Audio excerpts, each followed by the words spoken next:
Good morning, students. I am Suhas Kumar. Welcome to Education Flame. Then I teach now respiratory system in human beings. I have already talked about respiratory organs of human beings. हमने कल देखा था respiratory organs of human beings को देखा था, कौन कौन से ऑर्गन्स हैं। तो हमने बताया था आपको कि एक पेयर ऑफ नॉस्ट्रिल्स होते हैं, फिर वो ओपन होता है कहाँ, तो नेजल कैविटी में ओपन होता है, और नेजल कैविटी के द्वारा कहा जाता है, तो वो नेजल कैविटी जो होता है वो एक कॉमन पाथ होता है विंड पाइप का और फूड पाइप का, जिसे हम फेरिक्स बोलते हैं। उसके बाद वो ट्रैकिया में एंटर करता है, ट्रैकिया से होते हुए ब्रोंकाई में जाता है, ब्रोंकाई जो होता है वो सब डिवाइडेड होता है, सेकेंडरी ब्रोंकाई, टर्शियरी ब्रोंकाई, फिर एल्वोलाई में कन्वर्ट हो जाता है। तो हम ये ऑलरेडी कवर कर चुके हैं। तो अब हम केवल उसके प्रोसेस को जानना है कि वो किस तरीके से होता है, तो हम ये जान चुके हैं। तो कल भी आपको हमने बताया था, तो रेस्पिरेटरी सिस्टम जो ह्यूमन बींग्स में होते हैं वो 5 स्टेप्स में होता है। तो 5 स्टेप्स कौन कौन होते हैं इसके बारे में भी आप लोग जान चुके हैं। एक बार फिर से हम देख लेते हैं 5। तो यहाँ पे लिखा हुआ है, in human beings the process of respiration takes place in 5 steps. कितने स्टेप्स? तो 5 स्टेप्स। तो फर्स्ट स्टेप क्या है? ब्रीदिंग। ब्रीदिंग तो हम ये जानते हैं कि ऑक्सीजन को लेना और CO2 को छोड़ना ब्रीदिंग कहलाता है। तो यहाँ भी वही होगा। तो ब्रीदिंग क्या है? इंस्पायरेशन और इनहेलेशन। तो ब्रीदिंग जो है वो इनहेलेशन और एक्सहेलेशन या इंस्पायरेशन और एक्सपायरेशन का जो प्रोसेस है वो जनरली ब्रीदिंग कहलाता है। ठीक है। फिर सेकेंड है gaseous exchange between lungs, alveoli and blood capillaries. Actually है क्या? तो जो भी हम ऑक्सीजन को गेन कर रहे हैं, तो वो ऑक्सीजन एटमॉस्फेयर से लेते हैं, वो नॉस्ट्रिल से होते हुए कहाँ जाता है? तो ट्रैकिया से होते हुए हमारे एल्वोलाई में पहुंचता है। और एल्वोलाई में क्या होते हैं? बहुत सारे ब्लड कैपिलरीज होते हैं। वो ब्लड कैपिलरीज जो है CO2 को लेकर के आता है पूरे बॉडी सेल से, और हमारा जो ऑक्सीजन है तो वो डिफ्यूजन का प्रोसेस होता है, वहां पे गैसियस एक्सचेंज होता है। तो एल्वोलाई क्या होता है? तो एल्वोलाई में जो ऑक्सीजन है वो कहाँ चला जाता है? ब्लड में चला जाता है, और ब्लड का जो CO2 है वो एल्वोलाई में वापस आ जाता है, और एल्वोलाई से होते हुए फिर एटमॉस्फेयर में चला जाता है। ठीक है। तो हम इस पे चर्चा करेंगे अभी। फिर थर्ड प्रोसेस क्या है? तो transportation of gases to whole body cells through blood. Actually जो ब्लड सेल्स, जो ब्लड कैपिलरीज था उसमें ब्लड थे, ब्लड क्या किया? ऑक्सीजन को कैरी किया। ब्लड के पास एक कैरियर प्रोटीन होता है, रेस्पिरेटरी कैरियर प्रोटीन होता है, जिसको हम हेमोग्लोबिन बोलते हैं। हेमोग्लोबिन जो है वो ऑक्सीजन को कैरी करने का काम करता है। तो और वो कैरी करके कहा? तो ईच बॉडी सेल्स में पहुंचाने का काम करता है। क्लियर? तो रेस्पिरेशन ऑफ गैसेस। फिर जब ये क्या हुआ? तो ट्रांसपोर्टेशन ऑफ गैसेस जब ट्रांसपोर्ट हो गया, तो ट्रांसपोर्ट होने के बाद gaseous exchange between blood and body cells. तो बॉडी सेल्स और ब्लड के बीच में भी डिफ्यूजन का प्रोसेस होगा। वहां भी क्या होगा? तो हमारे बॉडी सेल्स में जो ऑक्सीजन ऑलरेडी पहले से मौजूद था उसका यूज कर लिया गया है, वहां पे CO2 बन गया। अब जब CO2 आ गया तो और हमारा जो ब्लड है वो लंग्स से ऑक्सीजन को कैरी कर रहा है। तो ये ऑक्सीजन जो हमारे ब्लड में क्या है? तो हमारे ब्लड में ऑक्सीजन अधिक है, लेकिन वहां पे ऑक्सीजन कम है। तो ये जो डिफ्यूजन होता है वो higher concentration to lower concentration होता है। तो मतलब ब्लड से किधर जाएगा? तो ब्लड से बॉडी सेल्स में जाएगा, और बॉडी सेल्स में क्या है? कार्बन डाइऑक्साइड जाता है, और इधर कार्बन डाइऑक्साइड कम होता है ब्लड में। तो CO2 उधर जो higher concentration to lower concentration, मतलब बॉडी सेल्स टू कहा जाएगा? तो ब्लड में जाएगा, और oxygen blood to body cells में चला गया। तो ये इस प्रकार का डिफ्यूजन होते हैं। तो gaseous exchange between blood and body cells हो गया। और लास्ट जो होता है वो सेल्यूलर रेस्पिरेशन। तो सेल्यूलर रेस्पिरेशन, तो हमारे ब्लड जो है वो केवल ऑक्सीजन को ही कैरी नहीं करते हैं, फूड पार्टिकल्स जो डाइजेस्टेड फूड होता है, जो एब्जॉर्ब हो जाता है सेल के द्वारा, वो भी ट्रांसपोर्ट होता है पूरे बॉडी सेल्स में। जब फूड स्टफ्स गया और कार्बन डाइऑक्साइड फिर ऑक्सीजन आया, तो दोनों फूड को ऑक्सीडाइज्ड किया, और ये ऑक्सीडाइज्ड कहाँ होता है? तो सेल्यूलर सेल के अंदर होता है। सेल में कहाँ होता है?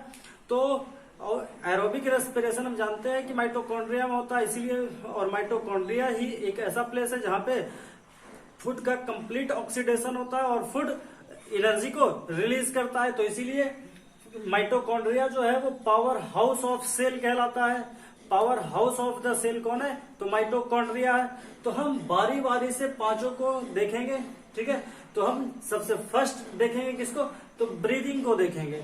तो ब्रीदिंग में क्या है? इंस्पायरेशन और एक्सपायरेशन को देखेंगे। हम अभी ब्रीदिंग को कवर करते हैं। तो हम देखेंगे ब्रीदिंग। ब्रीदिंग है क्या? तो ब्रीदिंग जैसा कि आप देख रहे हैं, द प्रोसेस ऑफ इनहेलेशन और एक्सहेलेशन। तो द प्रोसेस ऑफ इनहेलेशन और एक्सहेलेशन जो है वो क्या कहलाता है? ब्रीदिंग कहलाता है। इनहेलेशन और एक्सहेलेशन क्या है? तो इनहेलेशन क्या है? तो oxygen is taking inside the body through nostrils. तो हम ऑक्सीजन को क्या करते हैं? इनसाइड द बॉडी लेते हैं। तो वो जो प्रोसेस है वो क्या कहलाता है? तो यहाँ पे लिख सकते हैं the process of taking in oxygen is called inspiration, और the process of removing out carbon dioxide from our body, हम अपने बॉडी से क्या करते हैं? कार्बन डाइऑक्साइड को बाहर कर रहे हैं तो वो एक्सपायरेशन, ऑक्सीजन को ले रहे हैं तो वो इंस्पायरेशन। कंप्लीट। तो अब यहाँ पे देखेंगे तो इंस्पायरेशन और एक्सपायरेशन क्यों होता है, कैसे होता है, उसके बारे में जानेंगे। तो हम इसके बारे में बता रहे हैं, लेकिन यहाँ पे थोड़ा सा देख लीजिए। Some changes occurs in our body. हमारे जब इंस्पायरेशन और एक्सपायरेशन के दौरान हमारे शरीर के अंदर कुछ चेंजेस आते हैं, जिसके कारण बाहर का जो ऑक्सीजन है वो अंदर इंटर कर जाता है। एक्चुअली ऐसा ही बाहर का जो एयर है वो अंदर तो इंटर करेगा नहीं। तो उसके लिए हमारे शरीर के अंदर इंस्पायरेशन के दौरान कुछ चेंजेस आते हैं। वही चेंजेस जो है वो ऑक्सीजन को या फिर एयर, जो एटमॉस्फेयर में एयर है उसको अंदर की ओर धकेलता है। वो हम एक्चुअली होता क्या है, पहले ये समझ लीजिए कि एक्चुअली होता क्या है। बाहर का जो एटमॉस्फेयर है वहां पे एटमॉस्फेरिक प्रेशर अगर ज्यादा होगा तभी हमारे शरीर के और हमारे जो लंग्स का जो एटमॉस्फेरिक प्रेशर होगा वो कम होगा, तभी हम जान रहे हैं कि वो higher pressure to lower pressure की ओर जाएगा। तो बाहर का प्रेशर ज्यादा, अंदर का प्रेशर कम, तो उसको इक्वल करने के लिए जो बाहर का जो एयर है वो अंदर की ओर जाता है। तो इसीलिए, और प्रेशर को बढ़ाने के लिए, मतलब प्रेशर को घटाने के लिए अंदर क्या करते हैं? तो हमारे अंदर जो होता है इंटरकोस्टल मसल्स जो होते हैं, डायफ्राम जो होते हैं, रिब्स जो होते हैं, वो एक इम्पोर्टेंट रोल अदा करता है इंस्पायरेशन और एक्सपायरेशन में। तो हम यहाँ पे लिख सकते, देखिए तो नोट में लिखे diaphragm plays important role during inhalation और एक्सहेलेशन, या इंस्पायरेशन और एक्सपायरेशन दोनों हो सकता है। तो अब डायफ्राम क्या है? तो डायफ्राम जो है वो थोरैक्सिक कैविटी है। Thoracic cavity is bounded on lower side. तो थोरेसिक कैविटी क्या है? तो थोरेसिक कैविटी वह कैविटी है जिसमें हमारा लंग्स जो होता है वो क्या होता है? लोकेटेड होता है। तो thoracic cavity is the cavity where lungs are located, thorax are located, heart are located. तो यहाँ पे ये सारी चीजें होती है, तो उसी को हम क्या बोलते हैं? तो थोरेसिक कैविटी बोलते हैं। तो थोरेसिक कैविटी जो होता है is bounded on lower side by a dome shaped. तो वो जो होता है, वो जो लोअर साइड होता है डोम शेप्ड, मतलब कॉन्वेक्स शेप्ड का होता है। तो डोम शेप्ड को हम कॉन्वेक्स भी बोल सकते हैं। Convex bounded on lower side by a dome shaped या कॉन्वेक्स शेप्ड मस्क्यूलर पार्टीशन। एक मस्क्यूलर पार्टीशन है जो स्टोमक को अलग सेपरेट कर देता है। तो स्टोमक को लंग्स से सेपरेट करने के लिए एक मस्क्यूलर डोम शेप्ड का एक पार्टीशन होता है जो स्टोमक और लंग्स को सेपरेट करता है, ठीक है। तो डायफ्राम, थोरेसिक कैविटी। तो अब यहाँ पे क्या क्या चेंजेस आते हैं हम उसके बारे में बाय फिगर अच्छे तरीके से देखते हैं, ठीक है। तो आप इस फिगर को गौर से देखिए, ध्यान से देखिए और इस फिगर को समझने का प्रयास कीजिए, ठीक है। तो हम इस फिगर में केवल हम ये बताना चाह रहे हैं कि क्या क्या चेंजेस हमारे शरीर के अंदर होती हैं। तो अब यहां से आप देख सकते हैं, तो ये जो है वो ड्यूरिंग इंस्पायरेशन है, क्या है, ड्यूरिंग इंस्पायरेशन, और ये जो है वो ड्यूरिंग एक्सपायरेशन, ड्यूरिंग एक्सपायरेशन। तो एक्सपायरेशन और इंस्पायरेशन में क्या क्या चेंजेस आते हैं इसको हम अच्छे तरीके से देखने का प्रयास करेंगे। एक्चुअली हम फील करते हैं, सबसे पहले क्या करते हैं, जब हम ऑक्सीजन को इनटेक करते हैं तो आप जब ऑक्सीजन को पहले हमारे साथ वो फील कीजिए, जब हम ऑक्सीजन को अंदर लेते हैं तो क्या होता है, तो ये जो रिब्स है वो फूलता है, क्या होता है, आउटसाइड निकलता है। ये वाला जो है वो क्या हो रहा है, ऊपर की ओर हो रहा है, और आगे ऊपर ये क्या होता है, अप एंड आउटसाइड निकलता है। तो रिब्स जो है, जैसे देखिए, तो ये क्या हुआ, ये फुल, ये आउटसाइड निकला और ये ऊपर की ओर, तो अप एंड आउटसाइड। रिब्स क्या हुआ, तो अप एंड आउटसाइड निकलता, और ये जो डायफ्राम है वो नीचे की ओर सरकता है। तो ये जो डायफ्राम है, ये वाला जो डायफ्राम है वो नीचे की ओर सरकता है। तो इसी को हम फिगर में दिखाने का प्रयास किए हैं। तो आप ड्यूरिंग इंस्पायरेशन देख सकते हैं, ये हमारा ट्रैकिया है, ठीक है। इससे अब होता क्या है, सबसे पहले ड्यूरिंग इंस्पायरेशन में होता क्या है, ये हमारा जो है वो लंग्स है, क्या है, ये लंग्स है। तो अब लंग्स में इसका जो हम पहले ही बता चुके हैं कि वॉल्यूम को इंक्रीज किया जाता है। तो वॉल्यूम को इंक्रीज कैसे कर सकते हैं, तो वॉल्यूम को इंक्रीज करने में डायफ्राम का, रिब्स का, एक्सटर्नल इंटरकोस्टल मसल्स का और इंटरनल इंटरकोस्टल मसल्स का सबसे बड़ा योगदान है। तो हम इंटरनल ये जो इंटरकोस्टल मसल्स है उसको हम एक और फिगर के माध्यम से देखेंगे। फिलहाल यहाँ पे हम देखते हैं क्या, तो डायफ्राम को समझने का प्रयास करते हैं। तो ये जो डायफ्राम है, जैसे ही होता क्या है कि जब हम इंस्पायरेशन करते हैं तो ये डायफ्राम जो है वो नीचे की ओर सरकता है। ये आप देख सकते हैं, ये एरो जो है वो डाउनवर्ड एरो दिया हुआ है, ये नीचे की ओर सरकता है, डाउनवर्ड। और ये जो आपका रिब्स है वो अप और बाहर की ओर निकलेगा और ऊपर की ओर निकलता है। तो थोरैसिक कैविटी जो है उसका जो वॉल्यूम है वो बढ़ रहा है, क्या हो रहा है, तो वॉल्यूम बढ़ रहा है। जब वॉल्यूम बढ़ेगा तो ये क्या होगा, हम ये जान रहे हैं कि अगर नॉर्मल कंडीशन में बाहर का जो एटमॉस्फेरिक प्रेशर होता है और हमारे जो लंग्स का एटमॉस्फेरिक प्रेशर होता है, दोनों का सेम होता है। लेकिन अगर हम वॉल्यूम को इंक्रीज करते हैं तो बाहर का एटमॉस्फेरिक प्रेशर जो है वो क्या हो जाएगा, बढ़ जाएगा अंदर के एटमॉस्फेरिक प्रेशर से। तो होता क्या है कि ये जो है वो डाउनवर्ड जाता है, रिब्स जो है वो ऊपर की ओर और बाहर की ओर निकलता है। तो टोटली ये होता है कि इसका जो वॉल्यूम है वो इंक्रीज कर जाता है। जब वॉल्यूम इंक्रीज कर जाता है तो प्रेशर डिक्रीज कर जाता है, और प्रेशर डिक्रीज करेगा तो बाहर का प्रेशर ज्यादा और अंदर का प्रेशर कम। तो बाहर का जो प्रेशर है वो अंदर की ओर धकेलेगा और एयर जो है वो आसानी से ड्रॉन इन अंदर आ जाएगा। क्लियर। फिर तो ये होते हैं। अब यहाँ पे देख लेते हैं इस फिगर में एक्सपायरेशन के दौरान क्या होता है। जब एक्सपायरेशन के दौरान होता क्या है कि हम ये जो डोम शेप होता है, ये जो डायफ्राम है, डायफ्राम जो होता है वो ऊपर की ओर सरकता है। जब ये ऊपर की ओर सरकेगा तो क्या होगा, ये ऊपर की ओर सरकेगा और ये अंदर की ओर, रिब्स जो है वो अंदर की ओर। मतलब ये है कि वॉल्यूम को कम करेगा। क्या करेगा, तो वॉल्यूम को कम करेगा। तो जब वॉल्यूम को कम करेगा तो प्रेशर अंदर ज्यादा बाहर कम। तो ये जो ये जो यहाँ पे एयर है वो आउटसाइड निकल जाएगा। तो इस फिगर में आप फिर ये फिगर आप समझ सके हैं, ये इंटरकोस्टल मसल्स है। तो इसमें इंटरकोस्टल मसल्स कॉन्ट्रास्ट करता है। यहाँ पे क्या करेगा, इंटरकोस्टल मसल्स कॉन्ट्रास्ट करेगा। आपको पहले ही बता चुके हैं इंटरकोस्टल मसल्स और इंटरनल इंटरकोस्टल मसल्स और एक्सटर्नल इंटरकोस्टल मसल्स। तो ये जो आप देख रहे हैं ये क्या है, तो ये जो है वो एक्सटर्नल इंटरकोस्टल मसल्स है। तो एक्सटर्नल इंटरकोस्टल मसल्स क्या होता है, तो ये जो है वो कॉन्ट्रास्ट करता है। क्या करता है, यहाँ पे लिखा नहीं हुआ, कॉन्ट्रास्ट करेगा। तो कॉन्ट्रास्ट एक्सटर्नल इंटरकोस्टल मसल्स, ये जैसे ये चूंकि कॉन्ट्रास्ट करेगा। क्यों कॉन्ट्रास्ट करेगा, तो हम बताए थे आपको कि ये जो हमारा अगर लेबर है वाइदिवे, तो यहाँ पे क्या होगा, तो रिब्स ये एक्सटर्नल इंटरकोस्टल मसल्स, और फिर रिब्स में ये वाला जो था इंटरनल इंटरकोस्टल मसल्स। तो इंटरनल इंटरकोस्टल मसल्स क्या होगा, वो एक्सपेंड होगा। जब ये एक्सपेंड होगा तभी तो ये बाहर निकलेगा।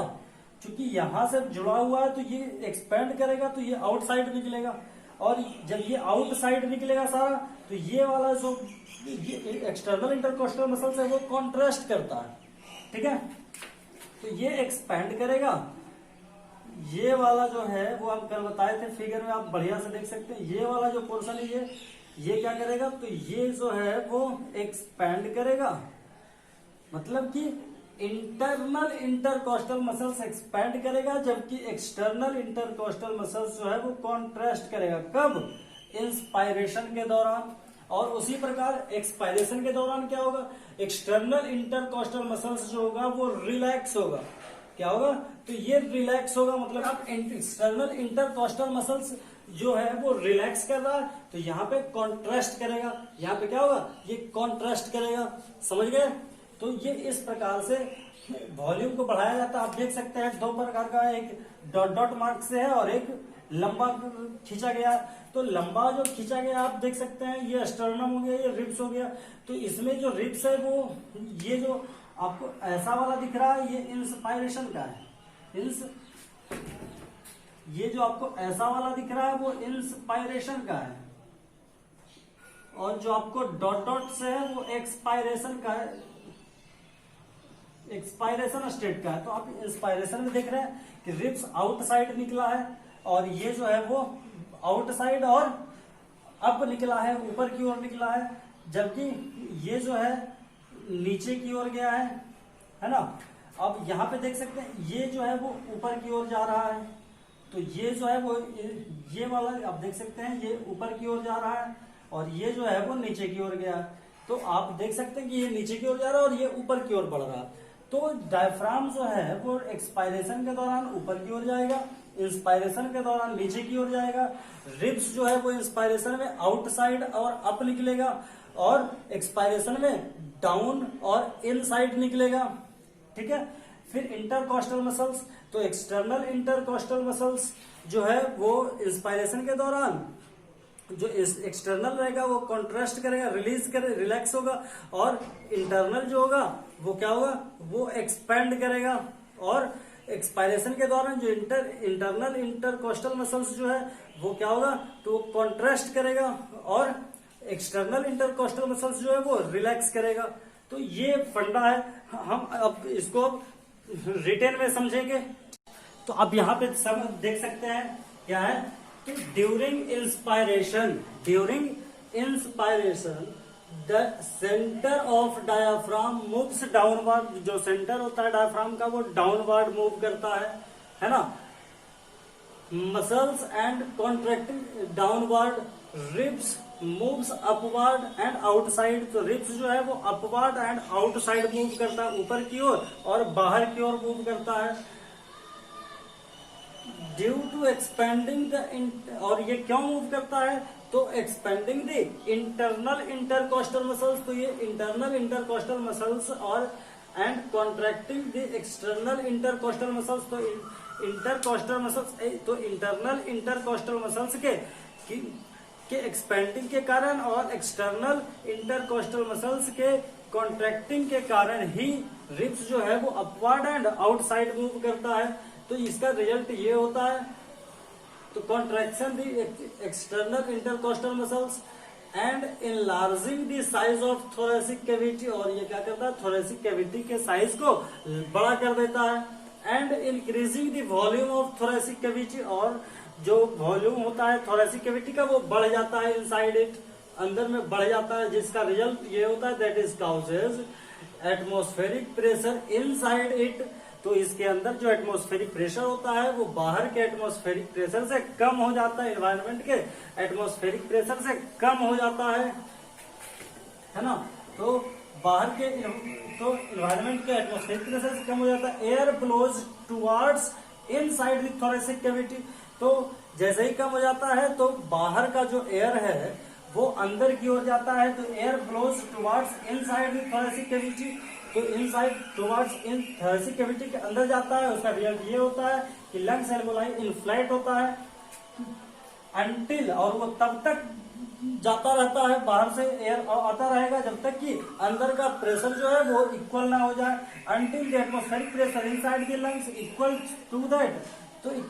तो ये हो क्या हो गया, तो इक्विलिब्रियम ही, जब तक इक्विलिब्रियम नहीं होगा दोनों जो एटमॉस्फेरिक प्रेशर आउटसाइड और इनसाइड बराबर नहीं होगा तब तक अंदर एयर ब्लो करता रहेगा।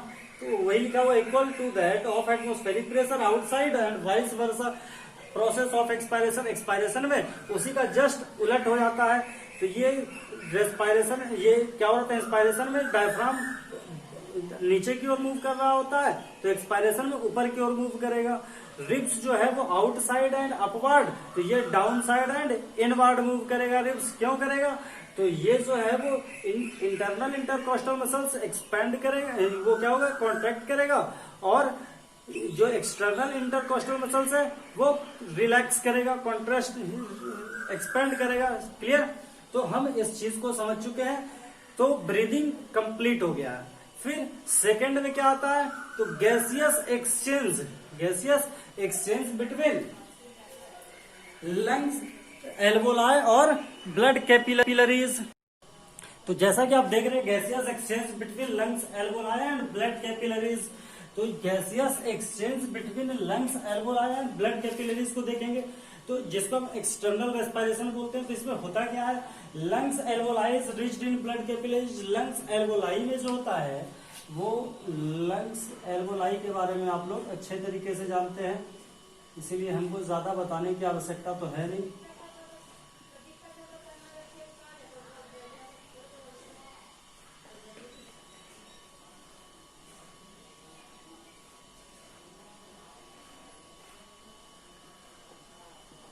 ये क्या है? तो ये लंग्स एल्वोलाई है। तो जिसमें ब्लड कैपिलरीज है, बहुत सारे ब्लड कैपिलरीज होते हैं, और इसे हम पल्मोनरी ब्लड कैपिलरीज बोलते हैं। पल्मोनरी आर्टरी जो होते हैं, तो पल्मोनरी आर्टरी जो होता है वो हार्ट से ब्लड, डीऑक्सीजनेटेड ब्लड को कहाँ लेकर के जाता है? तो वो ये लंग्स में लेकर के जाता है, और फिर वहां से जो ऑक्सीजनेटेड ब्लड है उसको उधर लेकर के जाएगा। ठीक है? तो ये जो है उसको हम पल्मोनरी आर्टरी बोलते हैं। तो पल्मोनरी आर्टरी का जो छोटा फॉर्म है वो कैपिलरीज है, ब्लड पल्मोनरी ब्लड कैपिलरीज। तो पल्मोनरी ब्लड कैपिलरीज ये समझ लीजिए कि ये आपका क्या है? तो ये जो है वो एल्वोलाई है, एल्वोलाई है, और यहाँ पे आपका क्या है? ये ब्लड कैपिलरीज है। तो अब ये जो आप गोल गोल देख रहे हैं ये CO2 है, क्योंकि ये डीऑक्सीजनेटेड ब्लड है तो CO2 की मात्रा अधिक होगी, और ये वाला जो है वो क्या है? ऑक्सीजन है, तो इसमें ऑक्सीजन कम है। ठीक है? इसमें ऑक्सीजन कम है। अब बाहर में आपको देखने के लिए जो हम एयर लिए हैं वहां पे ऑक्सीजन अधिक है, CO2 कम है। ठीक है ना? तो अब क्या होगा? तो हम जान रहे हैं डिफ्यूजन में क्या होता है, क्या है? तो ये higher concentration to lower concentration की ओर जाएगा CO2, जबकि ऑक्सीजन जो है वो higher concentration to lower concentration की ओर जाएगा। तो ये जो है वो क्या है? तो ऑक्सीजन जो है वो अंदर की ओर जाएगा, और CO2 है जो बाहर की ओर आएगा। तो अब CO2 बाहर निकल जाता है और O2 अंदर चला जाता है, जिसको हीमोग्लोबिन एक्सेप्ट कर करके ट्रांसपोर्ट कर देता है। तो यही प्रोसेस चलता है। ठीक है? तो हम यहाँ पे समझ ले, तो lungs alveoli is riched in blood capillaries, बहुत सारे ब्लड कैपिलरीज होते हैं। और एक बात और जान लीजिए कि हमारे लंग्स जो होते हैं, दोनों लंग्स मिलाकर के लगभग 300 मिलियन क्या होते हैं? तो एल्वोलाई पाया जाता है। 300 मिलियन एल्वोलाई होता है किसमें? तो लंग्स में, दोनों लंग्स मिला करके। और एक बात और हम कल भूल गए थे शायद, तो हमारा जो लंग्स है, जो राइट लंग्स होते हैं, राइट लंग्स उनमें 3 लोब्स होते हैं। राइट लंग्स में 3 लोब्स होता है, जबकि लेफ्ट लंग्स में 2 लोब्स होते हैं। जैसा कि आपको हम बताया था ऐसा वाला। तो लंग्स आप देखे थे कल, समझ लीजिए इसको। तो यहाँ पे 1 2 3 लोब्स बताए थे, और इधर वाले में केवल हम 2 ही लोब्स बताए थे। तो राइट लंग्स में 3 लोब्स और लेफ्ट लंग्स में 2 लोब्स होता है। तो ये कभी कभी पूछा जाता है एग्जाम में कि लोब्स के बारे में, तो हम इसको क्लियर करते हैं। तो यहाँ पे आप देख लीजिए, lungs alveoli is riched in blood capillaries called pulmonary respiratory capillaries. Comes from the heart से आ रहा होता है, the blood presence in it, उसमें जो ब्लड होते हैं उसमें कार्बन डाइऑक्साइड रिच्ड होता है।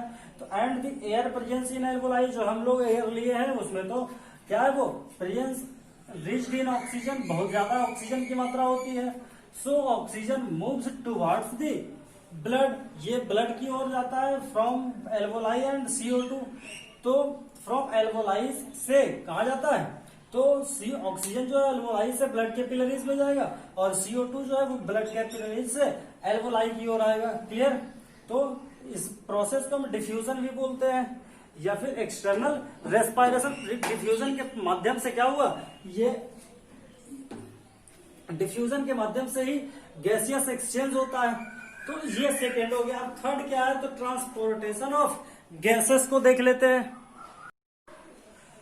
ट्रांसपोर्टेशन ऑफ गैसेस, तो ट्रांसपोर्टेशन ऑफ गैसेस में होता क्या है, जैसे कि हम बता चुके हैं एल्वोलाई से ब्लड कैपिलरीज जो है वो क्या किया, ब्लड जो है वो एयर को ले लिया, ऑक्सीजन को ले लिया। जब ऑक्सीजन को ले लिया तो ब्लड में हम जानते हैं RBC of blood has a respiratory carrier protein, एक रेस्पिरेटरी कैरियर प्रोटीन रखता है जिसको हम हेमोग्लोबिन बोलते हैं, जो रेड कलर का होता है। हेमोग्लोबिन आप लोग पढ़ चुके हैं कि हेमोग्लोबिन एक रेड पिगमेंट है जिसके कारण ब्लड का जो कलर होता है वो रेड होता है। तो हेमोग्लोबिन जो है वो ऑक्सीजन से रिएक्ट कर सकता है और वो रिएक्ट करता है। तो 1 मॉलिक्यूल ऑफ हेमोग्लोबिन, हेमोग्लोबिन का एक मॉलिक्यूल जो है वो 4 मॉलिक्यूल्स ऑफ ऑक्सीजन, ऑक्सीजन के 4 मॉलिक्यूल से रिएक्ट करके ऑक्सी हेमोग्लोबिन बनाता है और ऑक्सी हेमोग्लोबिन जो है वो आसानी से ट्रांसपोर्ट हो जाता है। तो ऑक्सीजन जो है वो किससे हो गया अटैच्ड, तो हेमोग्लोबिन से अटैच्ड हो गया। तो एक हेमोग्लोबिन जो है वो 4 ऑक्सीजन 8 मॉलिक्यूल से कन्वर्ट क्या कनेक्ट हुआ और ऑक्सी हेमोग्लोबिन बना दिया जो ट्रांसपोर्ट हो जाता है, which are transported to all body sales.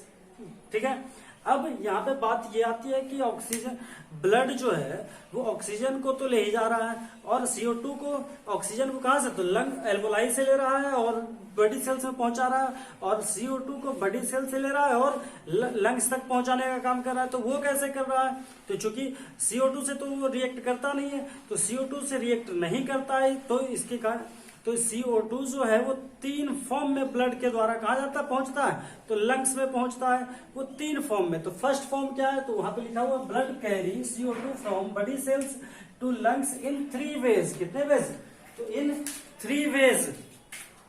तो वो 3 वेज में उसको लेता है।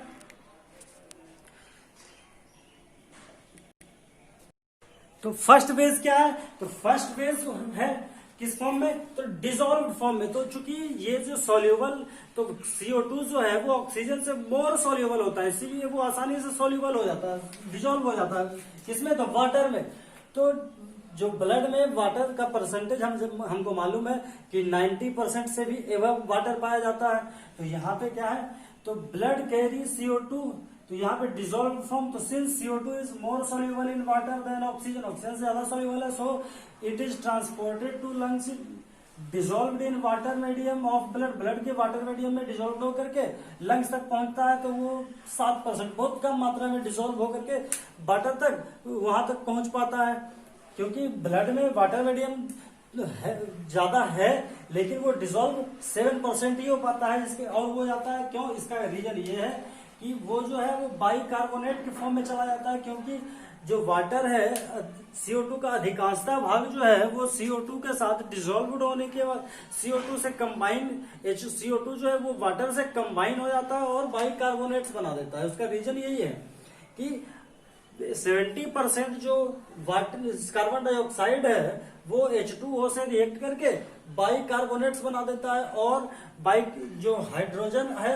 हाइड्रोजन H+ आयन जो है वो रिलीज हो जाता है वो कीमो रिसेप्टर्स के द्वारा, जो मेडुला में पाया जाता है। तो मेडुला में कीमो रिसेप्टर्स होता है, उसके द्वारा ये एब्जॉर्ब हो जाता है और बचता क्या है, कार्बोनेट्स, बाइकार्बोनेट। तो बाइकार्बोनेट के फॉर्म में क्या हुआ, ये रिलीज हो गया। ठीक है, तो 70% बाइकार्बोनेट के फॉर्म में, और जो बचा हुआ है कुछ CO2 जो है वो अमीनो एसिड से, तो अमीनो ग्रुप से, अमीन ग्रुप से क्या होता है, NH2 अमीन ग्रुप, तो अमीन ग्रुप से क्या होता है वो अटैच्ड हो जाता है। तो हीमोग्लोबिन जो है, कार्बन डाइऑक्साइड क्या हुआ, तो हेमोग्लोबिन में पाया जाने वाला अमीन ग्रुप से अटैच हो जाता है और क्या बनाता है, तो कार्ब अमीनो हेमोग्लोबिन बनाता है। क्या बनाता है, कार्ब अमीनो हेमोग्लोबिन, तो HbCO2 बनाता है। तो कार्ब अमीनो हेमोग्लोबिन बनाता है। तो carbon dioxide combine with protein और amino acid group form कार्बो amino haemoglobin बनाता है और इस फॉर्म में 23% आउट हो जाता है ब्लड के माध्यम से। वो कहां पहुंचता है, तो लंग्स में पहुंचता है। तो ये 3 फॉर्म जो है वो क्या है, तो यही तीन फॉर्म है जिसके द्वारा CO2 रिलीज होता है। अब थोड़ा सा हम रेगुलेशन ऑफ ब्रीदिंग के बारे में देख लेंगे। 4th नंबर क्या है, तो 4th नंबर आता है इंटरनल रेस्पायरेशन। 4th नंबर क्या है, इंटरनल रेस्पायरेशन। तो जिस तरीके से एल्वोलाई में डिफ्यूजन हुआ, डिफ्यूजन क्या हुआ, तो डिफ्यूजन हुआ कि ऑक्सीजन जो है वो ब्लड ले लिया और CO2 किसको दे दिया, तो लंग्स को दे दिया, एल्वोलाई को दे दिया। उसी प्रकार यहां भी 4th में होगा, क्या होगा, तो ब्लड जो है वो क्या लेकर के आया, ऑक्सीजन लेकर के आया है। सेल के अंदर क्या है, चूंकि ऑक्सीजन यूज हो गया, CO2 रिलीज हुआ, CO2 की मात्रा अधिक है, इधर ऑक्सीजन की मात्रा अधिक है, तो oxygen higher concentration to lower concentration जाएगा और ऑक्सीजन जो है वो क्या होगा, वो कार्बन डाइऑक्साइड जो है वो higher concentration to lower concentration इधर गया। तो ये डिफ्यूजन के माध्यम से एक्सचेंज हो गया, उसको लिखाने की आवश्यकता तो है नहीं, आप समझ सकते हैं। और सेल्यूलर रेस्पायरेशन के बारे में हम ऑलरेडी कवर कर चुके हैं, तो उसके बारे में हम पहले ही कवर कर चुके हैं। तो ये चैप्टर आपको लगभग कंप्लीट होता है। एक थोड़ा सा रिदम ऑफ ब्रीदिंग बताना है हमको, थोड़ा सा रेगुलेशन ऑफ ब्रीदिंग या रिदम ऑफ ब्रीदिंग के बारे में थोड़ा सा जान लीजिए। तो हम बात करेंगे regulation of breathing. Regulation of breathing का मतलब ये हुआ कि हम जो रेस्पायरेशन करते हैं, CO2 को बाहर करना क्यों जरूरी है, इस पे हम बात करेंगे।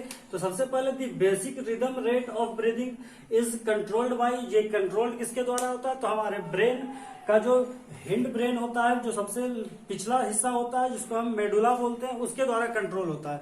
वो जो होता है वो एक वेरी सेंसिटिव कीमो रिसेप्टर रखता है, हम बात किए थे उसके ऊपर। तो it contains very sensitive chemo receptors which can detect small changes in the pH of blood. pH value of blood का जो pH में स्मॉल चेंजेस भी होता है तो वो उसको देखता है। तो अब चेंजेस आते क्यों है, तो हम इसको देखेंगे। तो इनफैक्ट ये होता क्या, राइज इन CO2 कॉन्सेंट्रेशन। तो अगर हमारे बॉडी में CO2 का कॉन्सेंट्रेशन बढ़ जाएगा तो CO2 जो है वो वाटर से रिएक्ट कर क्या बनाता है, कार्बनिक एसिड बनाता है। और कार्बनिक एसिड जो है वो H+ को क्या करेगा, डिसोसिएट करेगा वाटर में। हम जानते हैं कि एसिड क्या करता है, हाइड्रोजन को डिसोसिएट करता है। तो जब H+ आयन को डिसोसिएट करेगा तो उसका रिजल्ट ये होगा कि हमारा जो ब्लड है वो एसिडिक होता जाएगा और हमारा ब्लड जो है वो बेसिक होना चाहिए। तो बेसिक का मतलब स्लाइटली बेसिक होता है, क्योंकि उसका जो pH होता है वो 7.5 के आसपास होता है।